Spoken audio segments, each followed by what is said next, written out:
Alright, for this video I want to go through how to claim the child tax credit for separated parents where the non-custodial parent is going to be the one claiming the child. So we've got to include a Form 8332 here, which is signed by the custodial parent, releasing the right to claim the exemption. It's also part of the Schedule 8812, where we actually calculate the child tax credit. And then the example here, we've got a full Form 1040 for our non-custodial parent here, Adam taxpayer. So we'll go through all of these elements that are required. And then lastly, I've got one slide here covering some background on the child tax credit, the requirements that we're going to have to meet if we're the non-custodial parent, and then some more details on the fact pattern. So when we're talking about the child tax credit for 2023, it's $2,000 per child, and the child has to be under 17 at the end of the year, so 16 years old or younger. Now, the ACTC, that refundable piece, is a maximum of $1,600 for 2023. Last year it was $1,500, so it is up $100.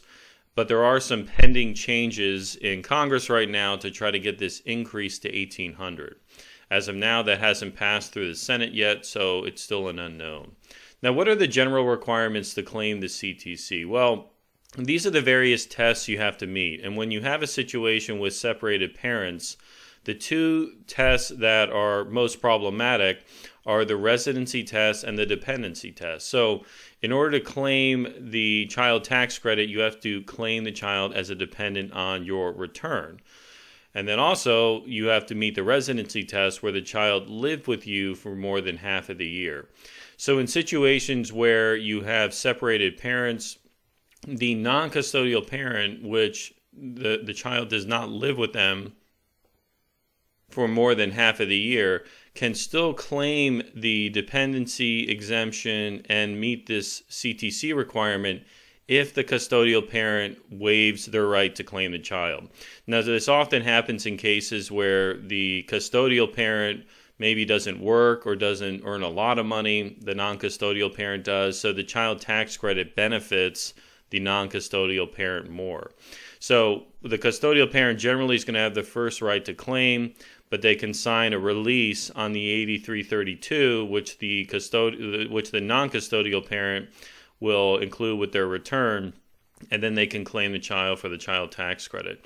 Now, what's really important to remember here is some things don't change, right? So the non-custodial parent can claim the exemption and claim the child tax credit, but they can't use head of household filing status.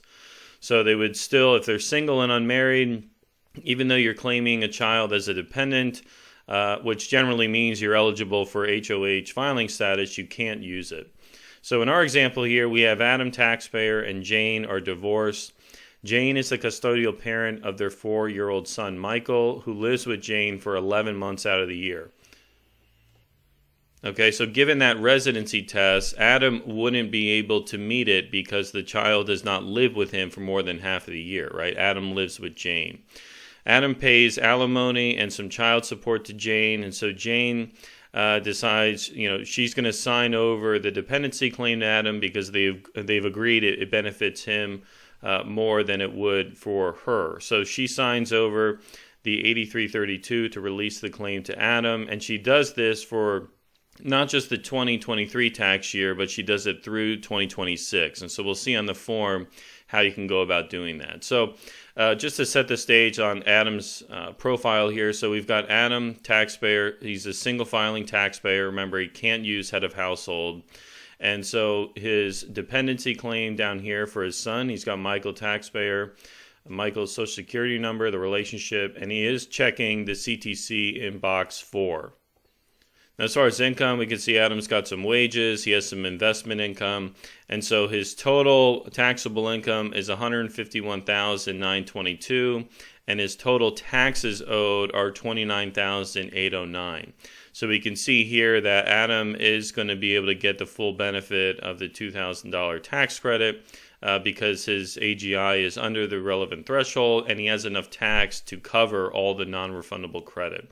So if we start with the 8332, this is prepared by Adam, provided to Jane, and then Jane signs it and sends it back to him. So we've got the non-custodial parent up here, Adam taxpayer, and his social security number. In part 1, we have the name of the child, right? So we have Michael taxpayer for the tax year 2023. And then we have the custodial parent's social security number. So we have Jane's social security number, and then she signs and dates the form. Now in part 2, it does ask, if you choose not to claim this exemption in future years, you can also complete part 2. Part 2 is not required unless the unless the custodial parent is going to be agreeing to release the exemption in the future. And so this is done to just streamline the process and make it easier, right? So in future years, Jane and Adam don't have to have more back and forth on getting this form completed if Jane goes ahead and completes it for 2024, 5, and 6. And so she's done the same. So Adam will have the ability to claim Michael as a dependent and qualify for that CTC through the 2026 tax year. Now, once that's done and included with the return, Adam can go ahead and complete the rest of the return using Michael as his dependent and an eligible or qualifying child for the CTC. So in part 1 here, we have Adam's AGI, $165,772. So that's pulled through from line 11, 165,772. Line 4, number of qualifying children under 17. He has 1. So we've got a $2,000 credit available for us because we have 1 qualifying child. And so now on line 9, enter the filing status, enter the threshold based on our filing status. So this is where we calculate whether there needs to be any phase out. So he is a single filing taxpayer, so $200,000 is that AGI threshold. Because his AGI of 165 is under the 200, we don't have to reduce the $2,000 amount. All right. So the lines 10 and line 11 are blank. Now question 12 asks, is the amount on line 8 more than the amount on line 11? The answer is yes. So we subtract line 11, which is 0, from line 8, and we're left with $2,000. Okay? Now, enter the amount from the credit limit worksheet. So the credit limit worksheet comes into play here because this is a non-refundable credit initially. Meaning if we don't have enough tax, we can't use the credit. Then we have to go over to see whether we qualify for the ACTC. But the credit limit worksheet is designed to test whether or not we have enough tax to offset that credit against. So we have on line 1 here, enter the amount from line 18 of our 1040. So there's the total amount of tax based on Adam's taxable income. Schedule 3 is where we have adjustments for other tax credits that we might be claiming. In this case, we don't have any other credits. Adam's got a pretty straightforward return. So $29,809 is the amount of tax we have available. So subtract line 4 from line 3, enter here, and on schedule 8812, line 13.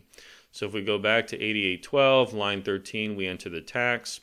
And so now the bottom question, enter the smaller of line 12 or line 13.